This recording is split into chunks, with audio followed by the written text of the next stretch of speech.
এই রবিবারেও সবজি খেতে হবে? হ্যাঁ, সবজিগুলো কাটতে বলেছি, কাটবি। যখন রান্না হবে দেখতেই পাবি। দূর ছাতা, আমার তো এই কাজ, কাটো আর কাটো। তাছাড়া কি করবি? তুই কি আজকে ফ্রাইড রাইস আর চিকেন কষা বানাবি? হ্যাঁ। বেশি কথা বলিস না, মাথাটা গরম আছে, না হলে চোখ মুখ ফাটিয়ে দেবো। কি রে, ফোড়ন তো দিয়ে দিলি, এবার কি দিবি? কেটে রাখা পেঁয়াজগুলো এবার দিয়ে দেবো।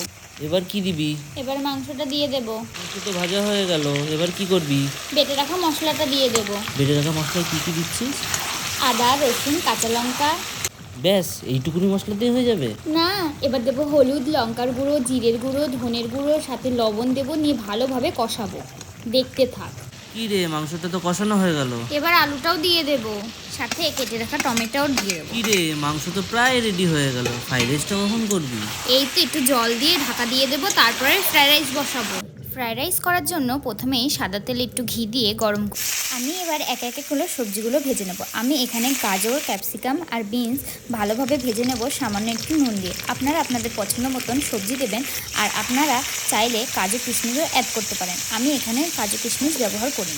সবজিগুলো ভালো করে ভাজা হয়ে গেছে, এবার আমি ভাতটা দিয়ে দেবো। ভাতটা দিয়ে ভালো করে নাড়াচাড়া করে নেব, এবং কি নুন আর চিনি দিয়ে আরটু ভালো করে নাড়াচাড়া করে ঘি দিয়ে নামিয়ে নিলেই তৈরি হয়ে যাবে গরম গরম ফ্রাইড রাইস। কি সুন্দর গন্ধ, খিদে পেয়ে গেছে, তাড়াতাড়ি দিয়ে দে।